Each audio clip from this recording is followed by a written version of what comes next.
Good afternoon, ladies and gentlemen.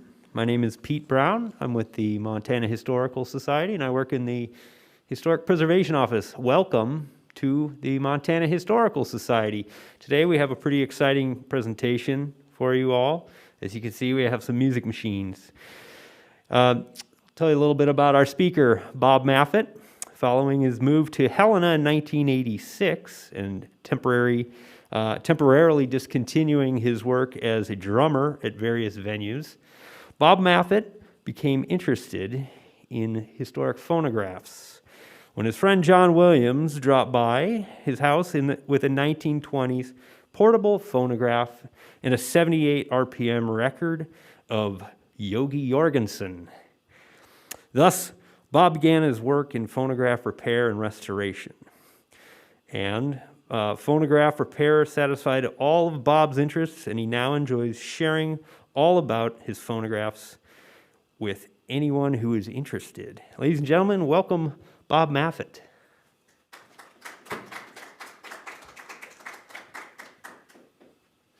Thanks, Pete. Hi, welcome everybody. I'm glad everybody could come out on a Saturday.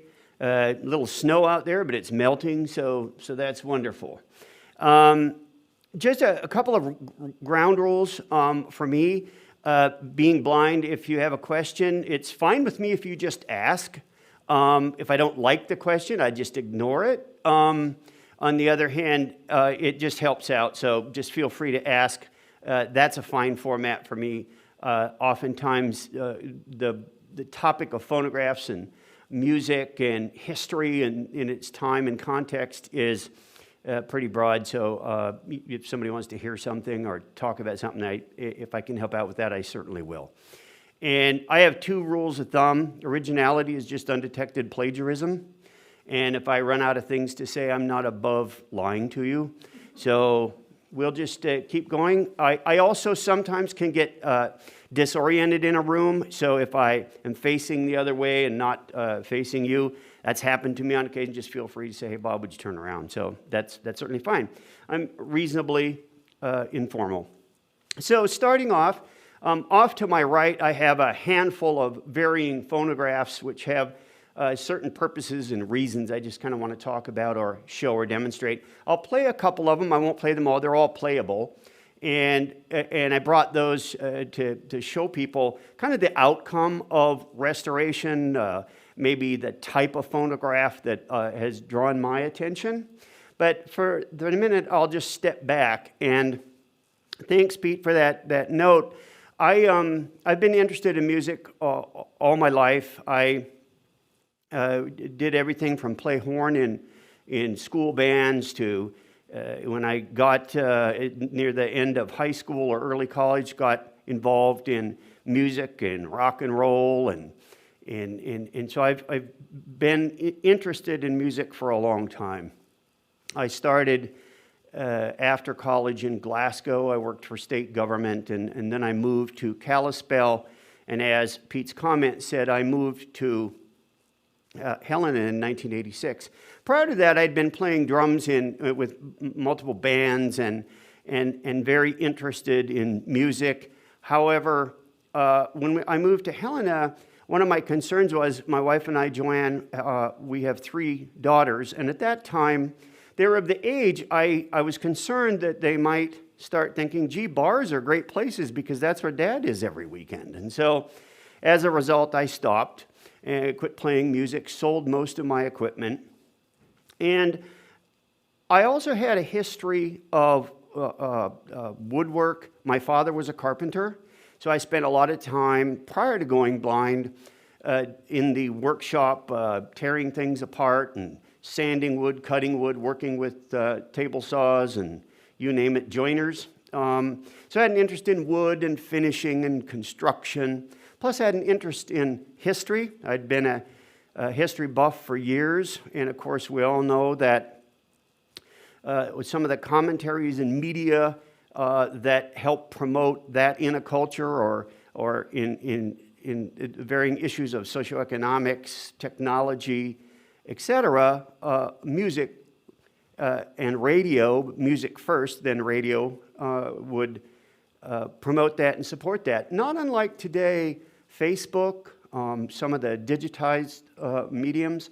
But so there was carpentry, there was history, there was recorded sound, and there was music. And so when my friend came over, John Williams, who was also from Havre, and he was just having a great time, pulled this little table model, portable model, which I have one down on the end I'll play later, and played out a Jogie Jorgenson record, which was really a spoof on Scandinavians and Norwegians, and I don't know, it just sparked my interest. So following that, with Joanne and I, we hit the junk shops, and I call them junk shops, but antique shops around, and stopped at Quigley's shop, their antique shop, and found my first phonograph, which was a large Edison diamond disc player, which I'll talk about diamond discs in a moment. It was a huge one, and it didn't work. They didn't know anything about it really, so I bought it, and with the help of a lot of people, got it in my garage. It's rather large, probably about 56 inches tall, about 2 feet wide, 2 feet deep, probably weighed multiple hundreds of pounds. It was huge. That one was a 1919 model. So I set it in the middle of one of the stalls of the garage, and I'd walk out there and run my hands around it and image what was going on, how it worked, how it didn't work, what may or may not have been wrong, sit back up on my bench, drink a beer, go back down, twiddle, turn a knob, tighten a screw. Well, after about a week and a half, I got it running. It was playing. Unfortunately, no parts of that were broke. It was just out of alignment and varying different things. So I was jumping around the garage like Rumpelstiltskin. I was a happy camper. Well, then I got hooked. It hit my passions, and I started moving on. And so since then, I've spent a lot of time, developed a lot of relationships with people throughout Montana, and in the antique stores, and in varying garage sales, and I had caught wind that a fellow out of Missoula, Bruce, who owns Rock and Rudy's, had come across a bunch of phonographs. And so the long and short story of that was I went over, introduced myself, told him I had a passion of phonographs and wasn't going to guarantee I could fix all of them, but I'd sure take an interest in it, and he was quite relieved. That led to getting about 24 phonographs or so operational for him, and subsequent to that, the public broadcast station over in Missoula did a ditty on me on Backroads, Montana, which you can find and listen to. And that started the public knowing about me, knowing about what I do, and subsequently brought a lot of people. I started repairing machines for other people. I'd come home and there'd be a box of parts on the sidewalk, on the steps. Somebody dropped them off. So you never knew about phonographs and me and parts and pieces.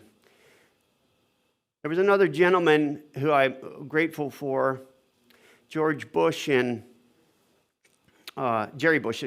Great Falls. He ran an antique store, and he'd been collecting for years, and I developed a relationship with him, and he along with others, became good tutors for me, and Larry Shore in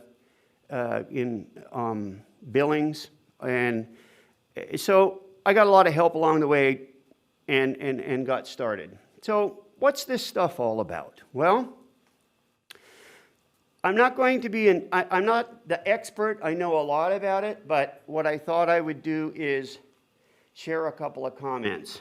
The first machine I brought here is a replica machine of the first phonograph that Edison developed, and it was if you recall, he developed it in about 1870, and it was a tinfoil machine. He made the rotating drum with a crank like this, and used a medium for recording of tinfoil, and voila, he got his first recording and sounds, and that's what started the phonograph.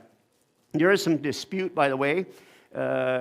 There's some individuals now that believe maybe someone in France recorded it first, but you know how all that stuff goes. As far as we're concerned, it had always been attributed to Edison. Again, that was a manual machine, and so what happened next was trying to build a mechanism for powering the machine. Edison was not the only person at that time. We're talking about late 1800s, starting to move into the early 1900s. There were Eldridge Johnson, who was primarily behind the Victor talking machine company. I mean, they've went through varying iterations and names, but that's the primary fellow who started Victor. There was three main phonograph companies. There was Edison, Victor, and Columbia. Interestingly enough, in 1919, there were 250 phonograph companies in the United States. So it like anything in the United States, it took off and started on its way, and everybody got their fingers in the pie. The second one here is my oldest machine. It is a Columbia Eagle. Sometimes certain models are Qs, but this is my oldest. It's 1895, and we all refer to phonographs having cranks. This is a key wind.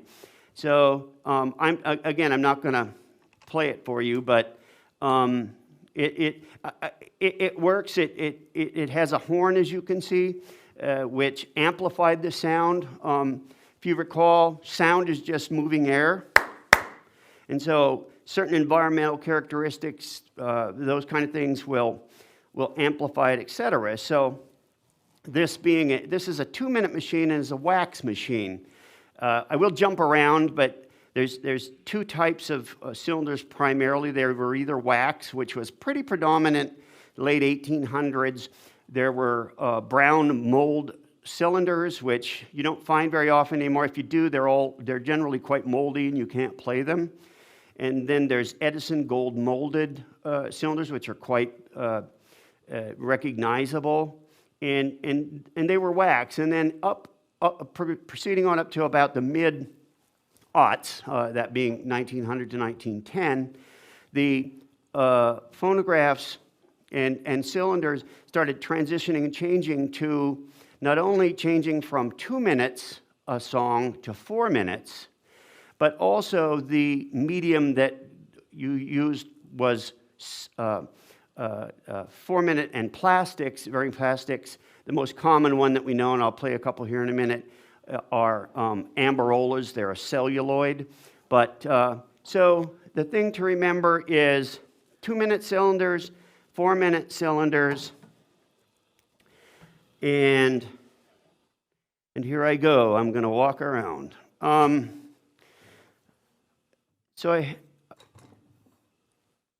Let's see. So this machine here, next to the key wind, is a Edison standard machine. Edison made quite a few different models and versions of this, but the interesting point of this machine is they're very plentiful. They made many, many models, and this is an example of a horn which was much larger than the little key wind, but it amplified matters, and they're real common.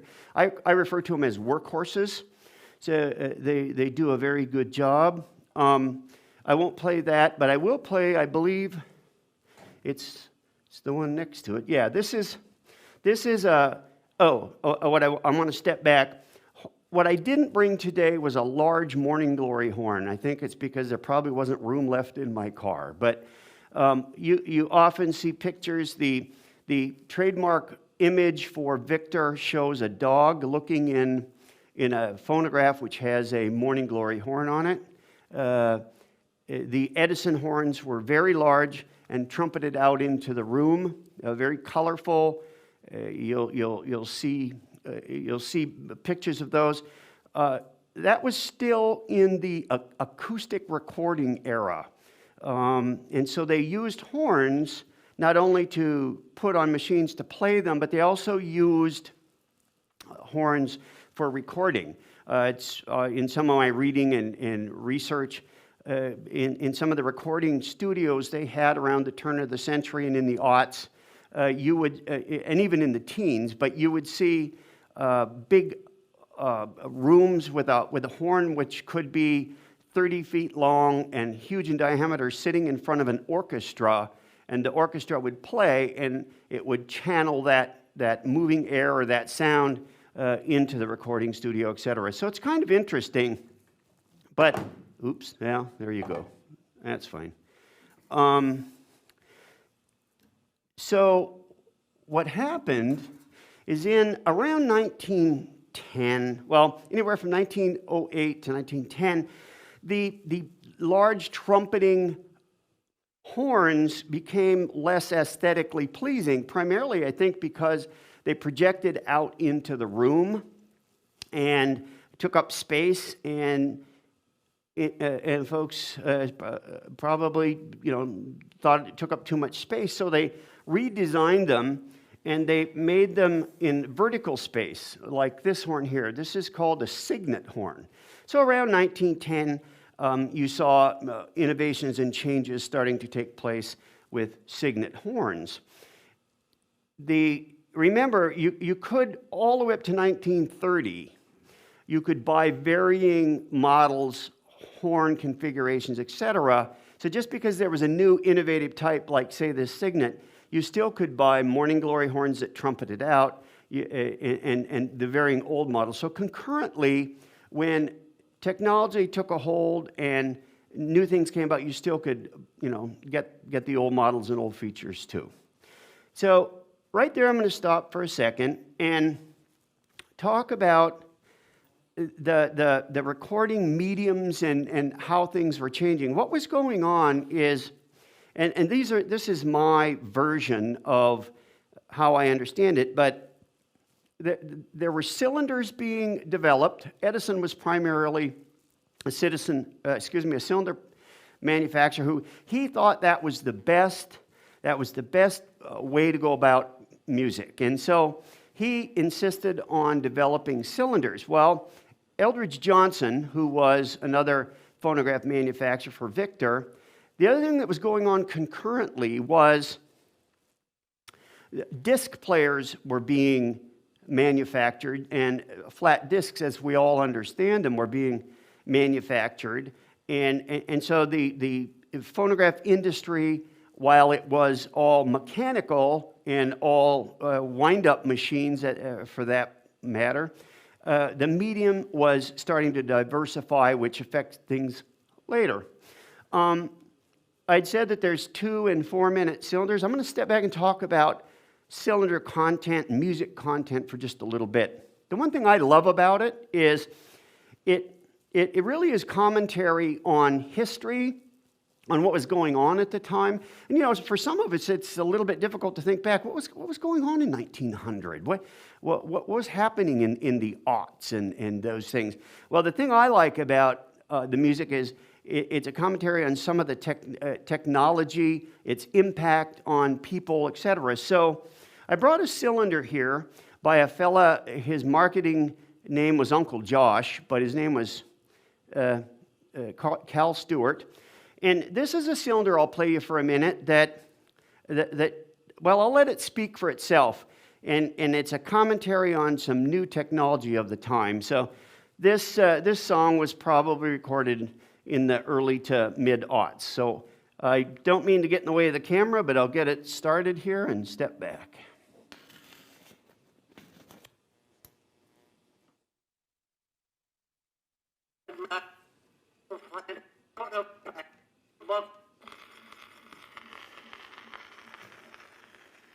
I won't make you listen to all 4 minutes.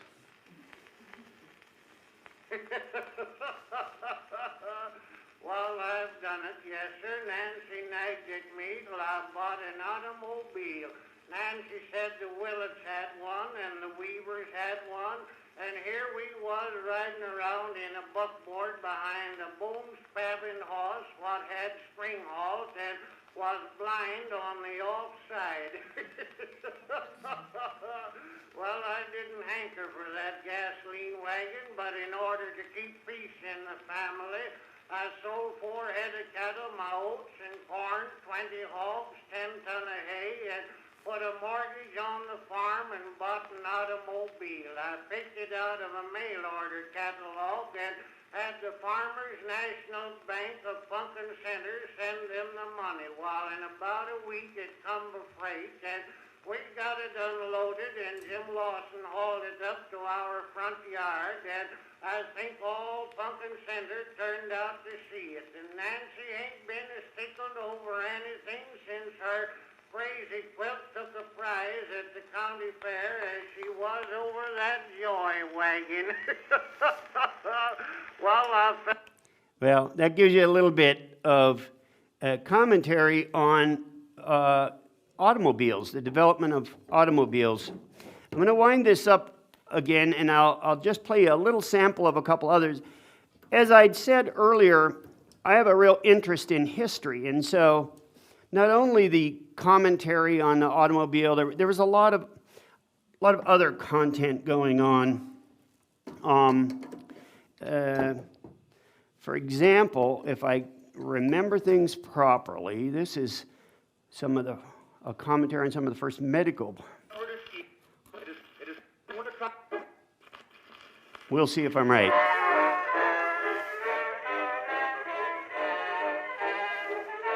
No. Good evening, ladies and gentlemen, and you too, Professor. I'm going to try and butt in with a little talk on goats. Well, speaking about goats, I have a little boy. Of course, he's not a goat. He's only a kid, but he'll grow. But he wanted a goat. So I bought him a goat and took him home and introduced him to the family. It is funny how I bought this goat. I bought it from a pawnbroker. He was a kind of an unredeemed, hand-me-down goat. Kind of a second-handed goat. That's what he was. What you'll find is all the varying types of humor, racism, technology, and downright very unacceptable content sometimes today. So, drove away and left the fleas on the sidewalk. And eat, you should have seen this goat eat.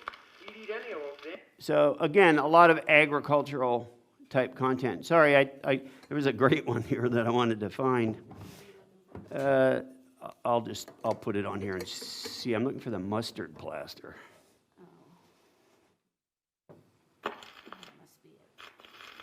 We'll see. Thanks, Joanne.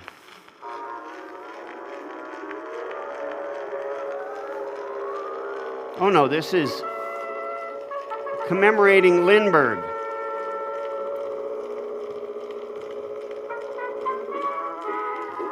Again, a lot of history. Again, this was either a newspaper or entertainment. Remember, radio wasn't popular as of yet. In the cold gray dawn, when the stars were gone, in a mighty aeroplane, flew a boy in search of fame, far across the bounding main, like a bird on high altitude. Again, flying, airplanes.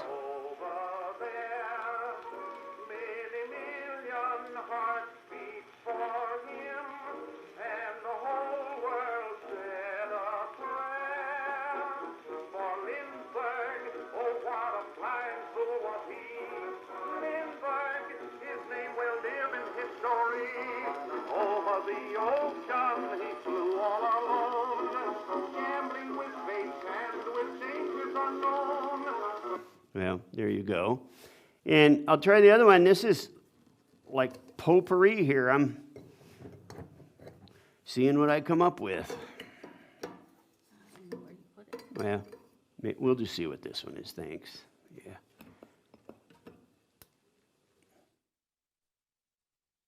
Yeah, Joanne just said, I don't know where you put it. That's part of the problem. I don't put Braille adhesive labels on these. Oh.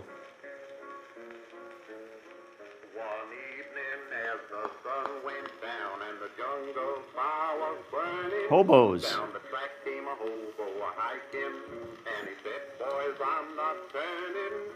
I'm headed for a land that's far away beside the crystal fountain. So come with me, we'll all go and see the big rock candy mountain. In the big rock candy mountain. A familiar tune to most of us. Bright, where the handouts grow on bushes, and you sleep out every night. Where the boxcars all are empty, where the sun shines every day. Oh, the birds and the bees and the cigarette trees and the lemonade springs, where the bluebird sings in the big rock candy mountain. There you go. In the big rock candy mountain. Just an example. All the cops have wooden legs. And Well, the cops have wooden legs.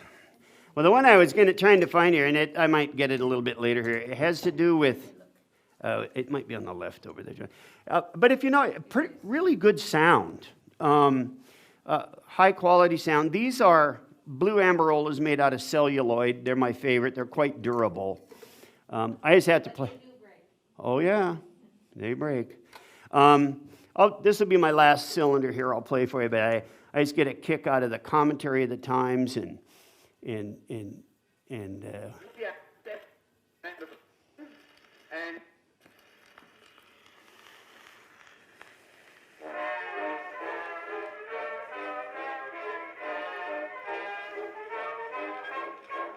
Good evening, ladies and gentlemen, and you too, Professor. no, I'm going to try and butt in with a little talk on goats. Well, speaking about goats, no. I have a little boy. Sorry about that. Yeah, I'm gonna move on. Sure. Well, I'm gonna move on. Thank you. So I've talked about cylinders, talked about recording. There were two types of mediums, like I said, disc records and cylinder records. But what some folks don't understand is there were two primary ways that they worked. One was, which Edison was very interested in, was what you would call hill and dale recording. And so what happened is the needle, and which is referred to as the stylus, would move up and down, and that's how it would create the oscillations, which affected a diaphragm in the reproducer, which moved, created air, and sent it out through the horn. The other type was lateral cut, which I'll play in a minute. They were what we recognize most is disc players, and they were lateral cuts. That meant that the grooves were in the oscillations were in the groove of the record, and so on the side, and so it would move from left to right, and thus create sound that way. So I've been able to learn quite a bit about different recording types, a lot of history. I was going to show you, I was telling you about Edison. He was hell-bent on cylinders, and they couldn't get him to change. Well, what was happening in the market was other disc players disc manufacturers were manufacturing discs up to about, the mid-aughts. You only could get one song on one side. And then after that, they realized that you could record two songs, one on each side. So economically, what was happening to Edison is for the money, you could buy a cylinder and have one song, and the other companies, you could buy a disc machine and get two songs, so twice for the money. Well, what happened was Edison was forced to do a disc machine to compete with two songs in the marketplace. And so what he developed was a diamond disc, is what he called it. And this is a diamond disc. It's much thicker than most 78 records. It runs at actually 80 revolutions per minute. It's hill and dale, weighs about a pound, this record does. Although they've lasted really well, I think it's because of their design. Inside here is either sawdust or plaster of Paris or a mix of both. Really kind of interesting. They weigh a pound apiece. So he was forced to do that. One of the jokes about Edison machines in the collector world is, if you ever get a you ever get a diamond disc machine that has teeth marks on the front of it, keep it. Well, Edison was hard of hearing, and so he would test his machines by biting down on the front of the molding and use the conductive hearing mechanism that we all have to listen to things. So he was an interesting fellow. He was a stubborn guy. He had his own groups. You don't see a lot of the popular music on his music. He had his own musicians, and they would, he would use his own musicians. So for the most part, there weren't a lot of the popular recording artists. So I'm going to move on. I never did get to share my mustard plaster.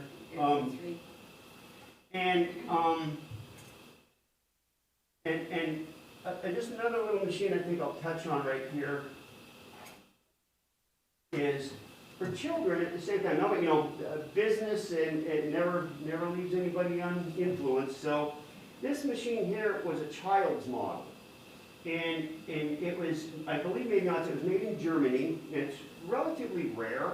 I don't know that much about it, but as you can see, I've talked varying things about tinfoil to cylinders to discs. Well, this has a 5-inch disc on it, and so it was a kid-sized, kid-style model. And my point being is, the thing about collecting records is you have to be careful because there's so many types, so many styles.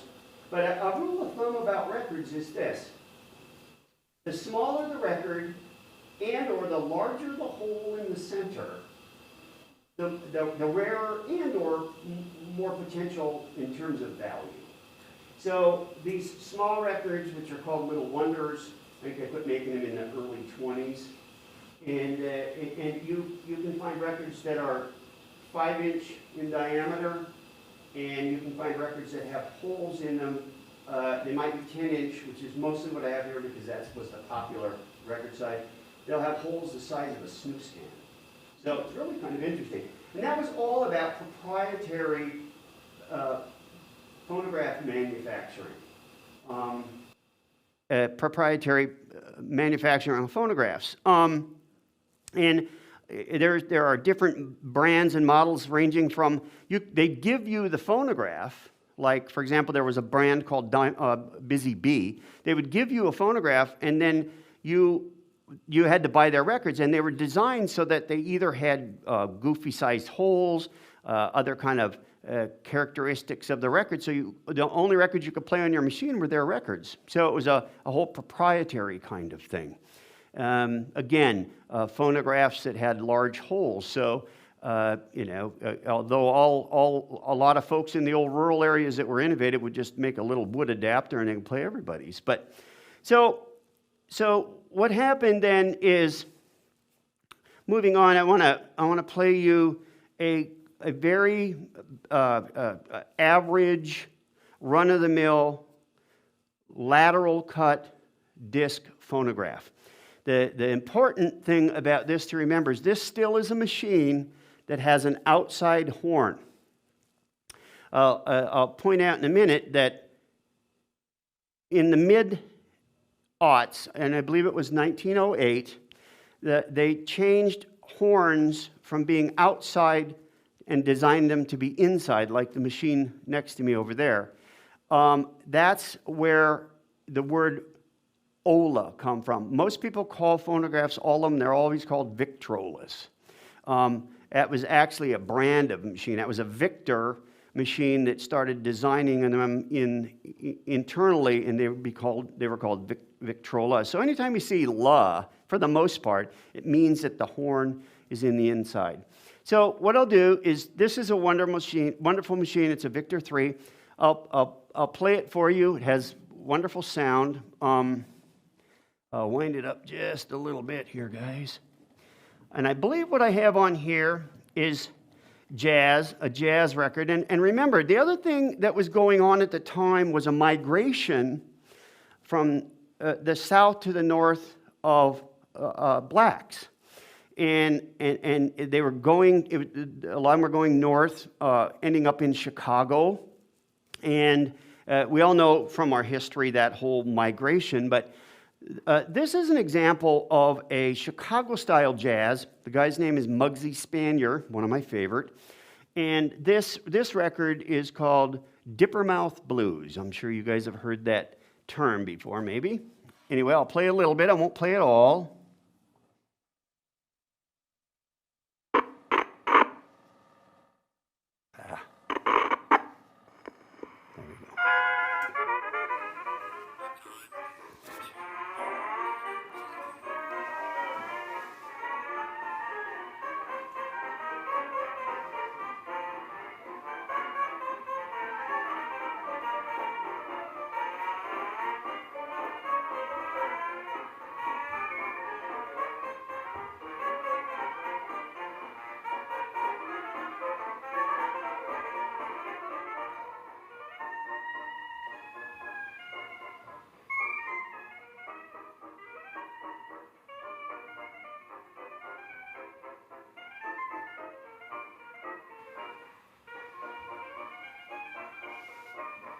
Pretty hot stuff.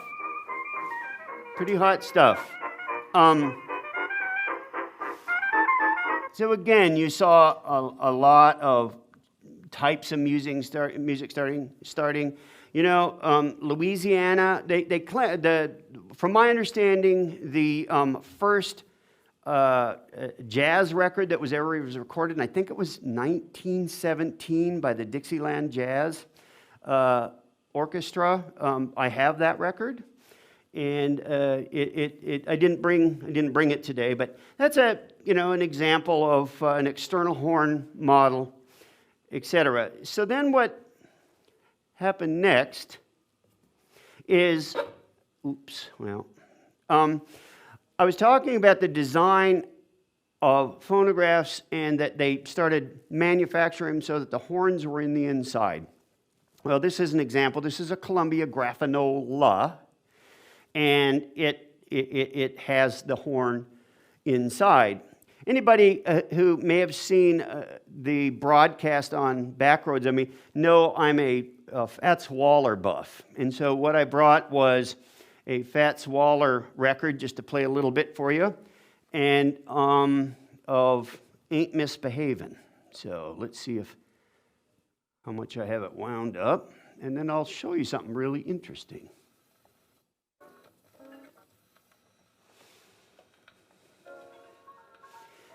You notice, not very loud, is it?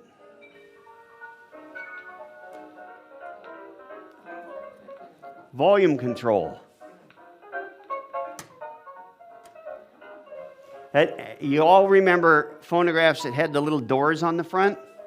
Those are for volume control. And these is the patent design for Columbia.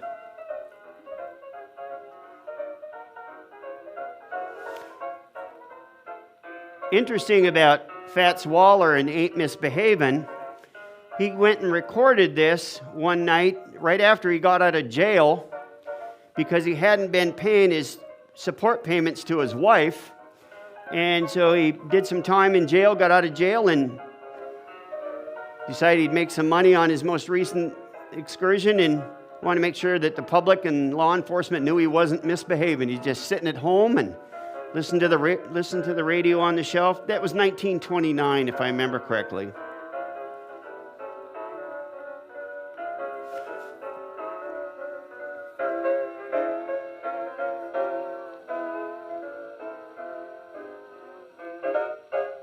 Well, I won't play it all. But, so, where we are is you can see and understand that to try and do justice to all the music and what was popular from 1900 to I've been talking about 1900 up to about 1920 sometimes.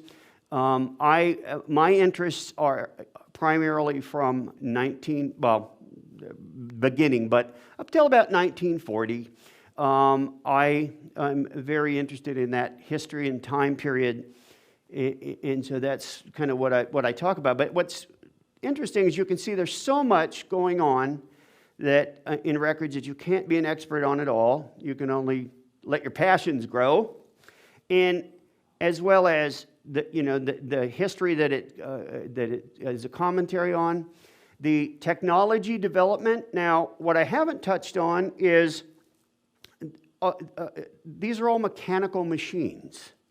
There's no electricity. Not only the sound is mechanical, moving air, but all of these machines have wind-up spring motors. And just to comment on a couple of pieces of that, for example, in this machine here, the spring in it, the barrel, it's called the canister of the spring, kind of looks like about the size of a tuna fish can.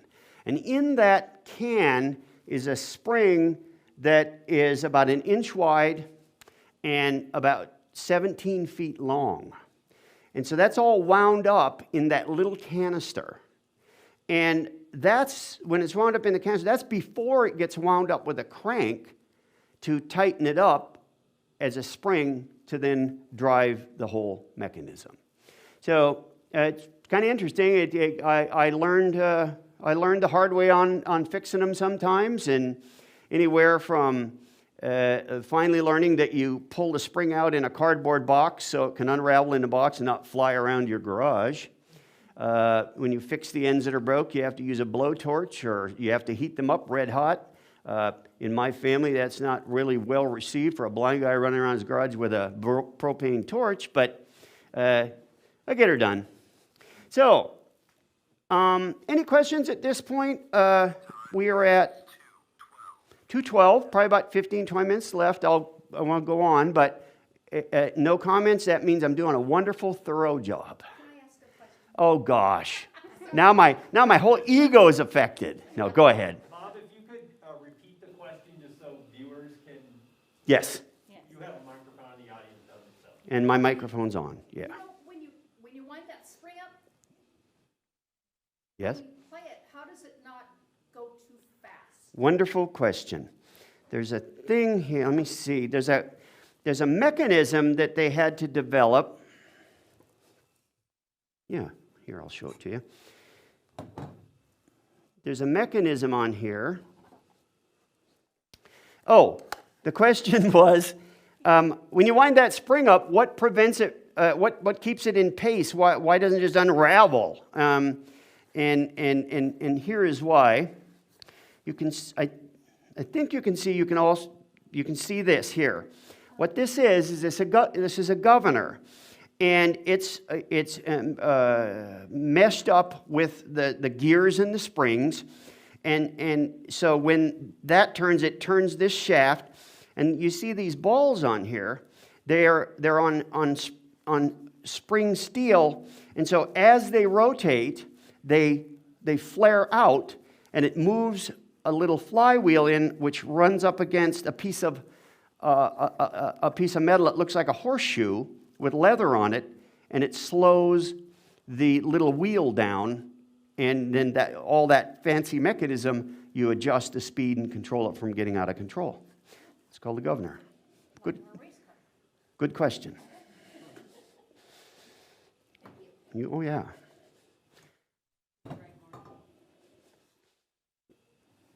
Yeah, blindness and these things are always interesting. So does one crank last 4 minutes, or would it last 2 minutes? Good. How long does the crank last? Good question. And actually, the question was, how long does a crank, meaning a full wind-up, last in terms of time to play a record? These machines range anywhere from 1 barrel of spring in there to 4 barrels. So depending on how many spring barrels are in there, depends on how long it will play. Generally speaking, on a single barrel machine, providing everything's in good adjustment and oil, etc., you can sometimes, when it's in good shape, brand new, you can play about 2 to 3 4-minute cylinders. The interesting part to that question is you can always wind it up on the fly. Most machines you can wind on the fly and won't bother it. Some of the early ones weren't that way. But so as a rule of thumb, a brand new spring. Now, here's what's interesting about it. These machines are 100 plus years old. Some of them, you know, I put new springs in. Some of them I've just taken them out, cleaned them up, and they ran. And so oftentimes, depending on how thorough a job I want to, I don't even like calling it restored maybe, but it is restoration, but I like to get them operational. So anywhere from a cylinder to of 4 minutes, 2 minutes to a disc player, which generally discs, 10-inch discs, which are a popular size then, or anywhere from 2.5 to 3 minutes. And so you could play 2 or 3 of those. Thank you. My Victrola has a pitch control, and of course the center of that is 78 RPM, but you can increase the RPMs or reduce them. Yes. I guess it changes maybe the pitch. Yeah, what Pete, I believe that's who that was, brought up the issue of a pitch control. I don't have any on these machines. But what it is, it's a dial, because here's the other interesting point. Cylinders, for example, were recorded at, depending on some factors, but about 160 revolutions per minute.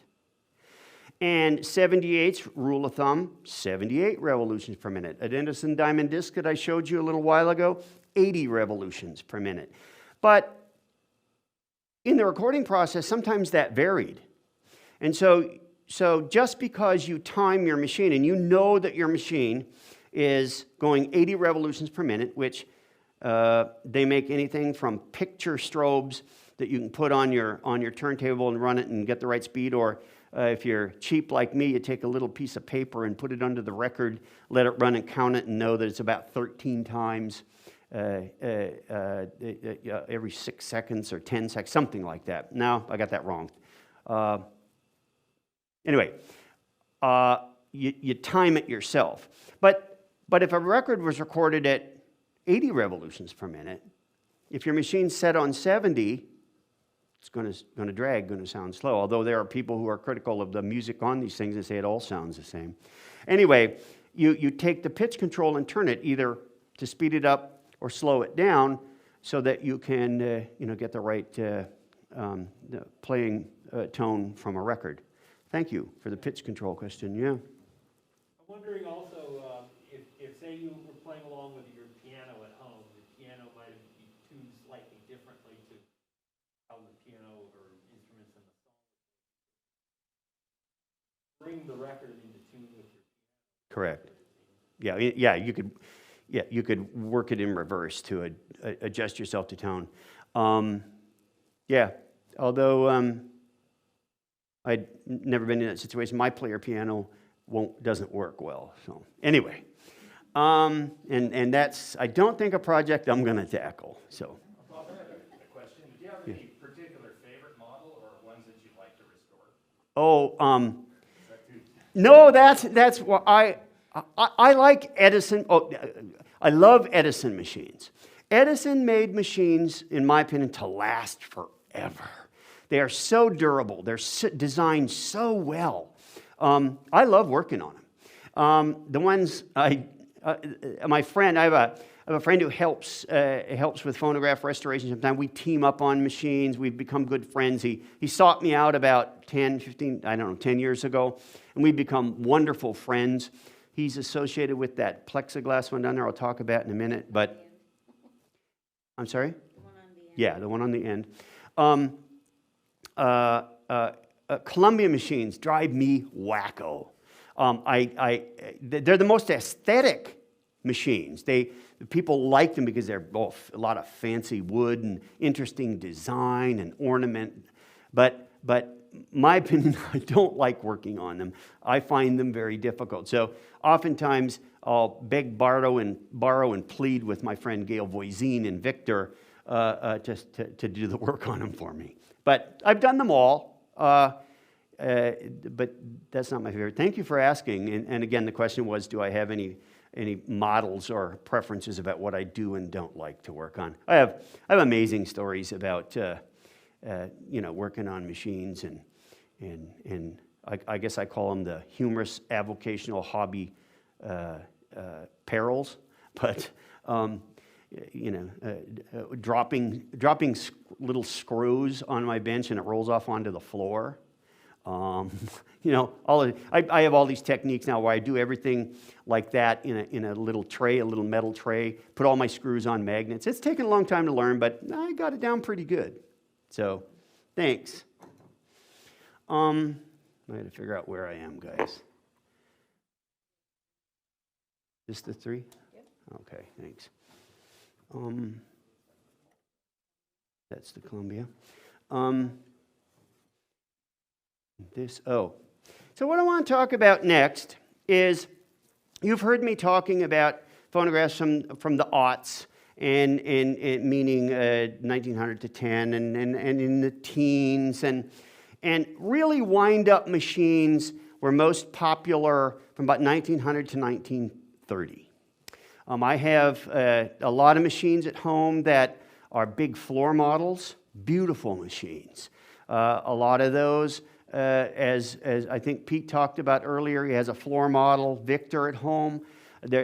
All I brought was table models for the obvious reason they're big and heavy to move. I have machines that are in the 20s. And an interesting point, you heard me talk about a lot of the music was acoustically recorded. Well, they started using electrical recording in about 1925. So most records that were put out before 25 and played on machines, they're all acoustic. And then after 1925, you'll start seeing electrically recorded records.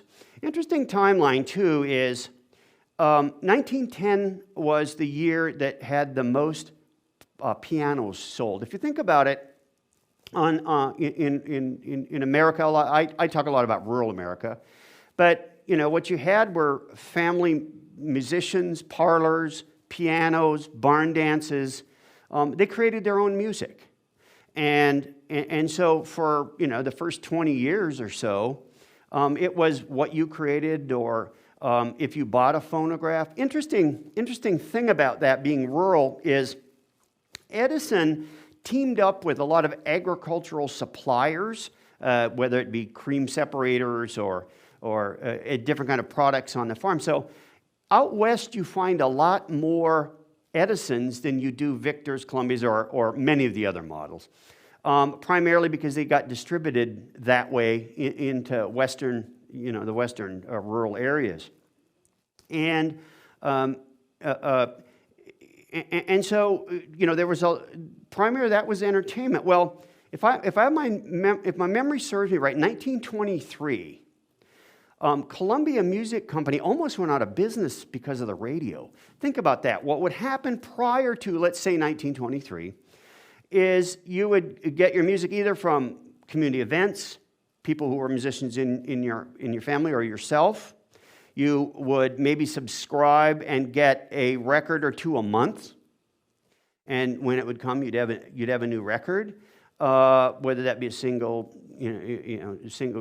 cylinder or a disc. But when the 20s started coming around, you had radio, and that was, once you bought the radio, everything else was free, as long as you could get a signal. There are all these stories about you hooking up your radio to the barbed wire fence for an antenna and all this kind of thing. But so a lot of things started changing in the 20s. And for example, I'd said I have some models at home. I have the first fully electric phonograph made by Brunswick at my house. It's a beautiful machine. There are 3 of them known, and I have one. And again, my friend Gail Voisin, because it was electric, restored it for me. I work on mechanical things, but I can outrun a spring, but not electricity. So a lot of electrical things started taking advantage. So a rule of thumb, 1925, you started seeing a lot of changes in recording and sound and tone and those things. Another thing that was starting to happen is they were starting to reduce the size of phonographs and make them portable into what we call suitcase models. And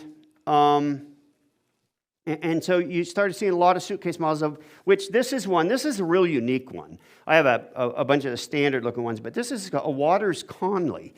And it enamors me as to how it works. It's all mechanical, but it really works well. And, you know, you've heard me talk about jazz and folk music and those things. This is a little country, and I won't make people listen to it long, but I will show you that the phonograph industry was changing into suitcase models, and you could take it on a picnic, you could take it in a boat and swoon your gal, do all kinds of things. So I'll just play this one for you.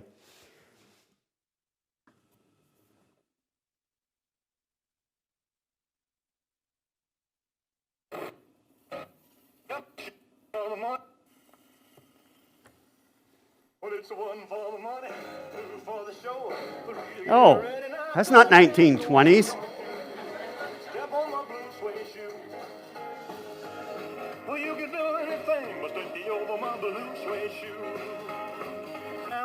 I only point that out is that 78 records were popular and being produced up to about give or take a little, but 1956. This is an Elvis 78 of obviously blue suede shoes, which I believe was February 1956. And great stories. But what was happening is the medium was changing. It went from cylinder to disc, and then they went into electric machines. You start getting in the 30s, you start getting a lot of electrical motors. I have phonographs at home that are transition pieces. They have electric motors in them, but acoustic tone arms. It's all the transitions. And so in the 30s, you saw a lot of electrical motors and electrical machines starting to take place.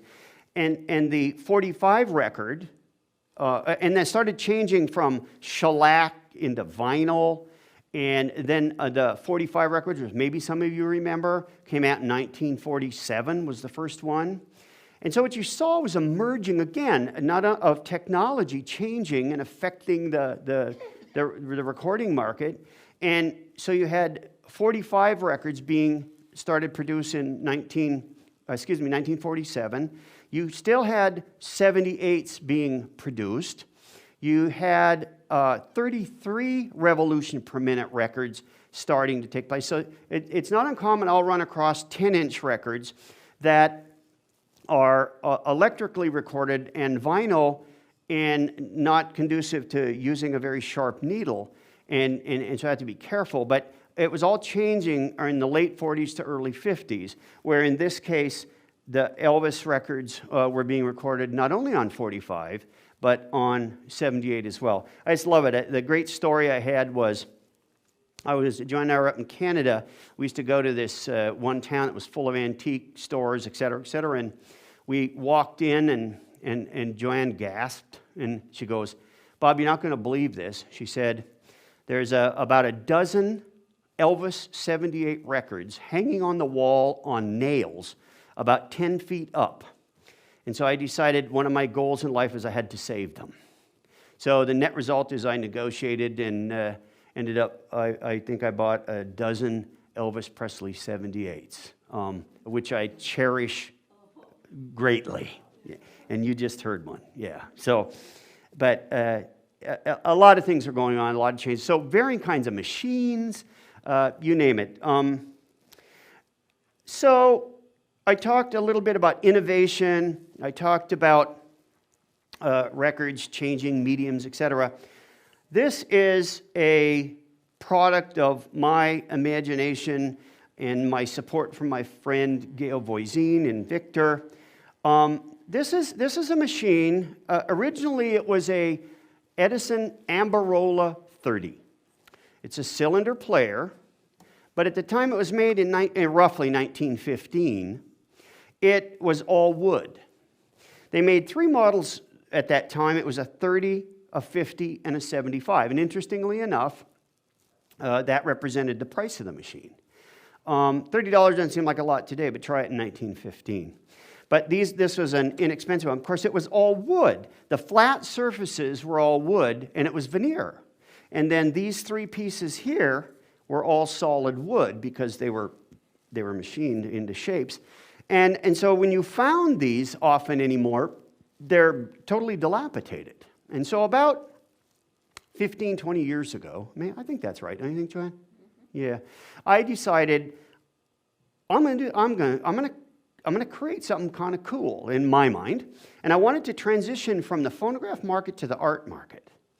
And so I collected enough parts for a dozen of these machines. And I replaced the wood part with the clear plexiglass, as you can see. And I powder painted all the parts, 6 different, hang on, sometimes I can't do things while I talk. 6 different colors, and thought, wouldn't that be kind of interesting and replicate what happened quite a while ago? I think we all remember when products came out and they were clear, and I think maybe some of them were old dial phones or whatever, but it was kind of trendy, etc., to have see-through things. And so what I did is I put, I'm just going to show the motion. And so you can see it moves, and depending on which angle you're at with it, I made a dozen of these. My friend Victor, the label on these they're called Art Plexis, and they're made by Mr. V and me. So the plexiglass was hard to work with. So it took my friend Gail, it took him a lot of time to kind of make mistakes, learn about drilling into plexiglass and heat and those things. But anyway, I have a dozen of these, and I'm going to put them in the art market. I don't know quite where they're for sale now, but there's a fellow down in Miami Beach who has an art gallery, and this fellow's a quadriplegic, and his purpose and the mission of the gallery is to promote art by individuals with disabilities. And so I've thought about contacting him and putting him down there. That's a huge art market anymore. It's a huge international art market. But so at any rate, that was just kind of one of my thoughts about phonographs. And over here is a bunch of paraphernalia. You know, any hobby has all kinds of things. I'm sure Model A collectors collect hood ornaments and lug nuts and everything else. So that's the same. It's kind of interesting, though, if you think about the time of phonographs. One of the major events that happened was World War I. And so what happened is the war effort commandeered and took a lot of the raw materials and metals and that. So what happened? This is an example of a needle tin where they made them out of tungsten. They no longer were making them out of steel and that because of the war effort. And so these are needle tins that came with suitcase models, and that's how you would carry your needles around. And of course, they're all different colors, and so obviously what do? You try and get one of every color, get 3 of every color, or 3 of one color and trade it to somebody else for the other color. Interesting thing about the phonograph market, too, is sometimes money means nothing. Parts are finite. And so I won't go into the story, but I've found where parts are more valuable than money. Sometimes you can't buy a part from a collector, but you can trade a part for another part. It's really kind of interesting. I've seen stories where somebody's come in to ask a dealer if they have a part, and they've been told by other antique dealers in the community, oh yeah, go see so and so, and they've got this and that. And I've seen him turn them down, say no, he doesn't. He don't have any, and it's because he'd rather trade a part for a part rather than money. So it's an interesting dynamic. That's on the other hand, boy, you can spend all the money you want. There's a lot of commerce going on about phonographs too. So I don't know. I think I'll stop. Oh gosh, I went over 5 minutes.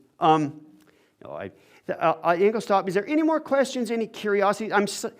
There's just so much to talk about, whether it be history, whether it be, I mean, for example, I have records that are terribly racist, but it was the thing then.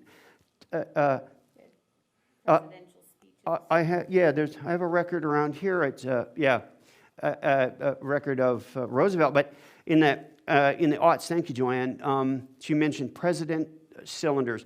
It was real popular in the aughts. Teddy Roosevelt did a bunch of political speeches. William Jennings Bryan did some recordings of his testifying over I think it was called the monkey trials, wasn't it? Anyway, so there was a lot of political things going on. I have records talking about Hitler. It's really interesting history. Yeah, there were minstrel music, which was the whole musical entertainment, one of the genres for traveling entertainment. You can find a whole series of cylinders dealing with that kind of vaudevillian comedy and dance and music. So I'll summarize and wrap up by saying, if you're interested in early technology, this is one of them. It's fascinating to me, and I don't hear any snoring yet, so maybe it's been a bit curious to you folks.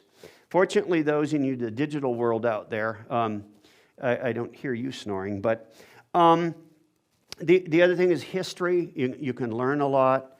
I just find it fascinating. It keeps me going. I'll put in a little plug. One of the goals I have is to create a gallery that will hold all kinds of acoustic phonographs, music, mechanisms, to display them all, and partner or tether that with providing employment for youth as part-time employment, and hopefully they will learn retailing, they will learn janitor work, they will learn customer service, selling tickets, etc. So I'm just now embarking on that idea, so if there's any folks who are familiar with foundations or philanthropy or whatever it might be, I am looking for probably about $30,000 for a year for about 3 years to try and get it started, see if it'll take off. I think it could be supported by other allied industries like training industries, school, youth employment, etc. So if there's anybody you hear or out there, I have some cards here. My name is Bob Maffit. I have a email address, which is a long one, but it's Montana Music Workshop, all one word, @bresnan.com. I got business cards here. I think you can find me. I'm not too hard to find. At least people, when they try and get rid of parts and pieces, they can find my doorstep. So with that, thank you much, and I really am grateful that you came, or those of you out in the digital world are listening or watching or whatever it is, and also very grateful for the Historical Society and their willingness to allow me to represent and give an opportunity for my voice and expression about what is one of many of my passions. So thank you, and have a good afternoon.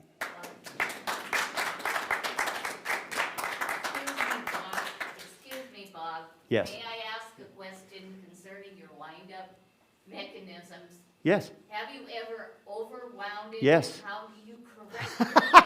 What happens? Just like a music box. Exactly. Like What happens? Okay. Yeah. What happens is, it either you get so much torque on it that it'll jam everything up, and it won't work, and then it's a safety issue, or it'll break the spring, and you got to fix the spring, or a combination of a lot of things. I've had springs break on me, and things unravel so fast that it will break other parts. I did have one once. I told the story. It was a machine that was wound up. I got it. I was trying to figure out how to get it unwound safely. I pulled the shaft out, and it unwound, and it was a 4-spring motor. I was on my bench, so I ducked down, and I could smell smoke because I'd set it on my wood bench and it was burning my bench. But yeah, you'll break a spring. I've done it, you betcha. Or I've had to remedy people who have done it. Yep. So thank you for the question. Yep. Great, wonderful. Thanks, Bob. You betcha.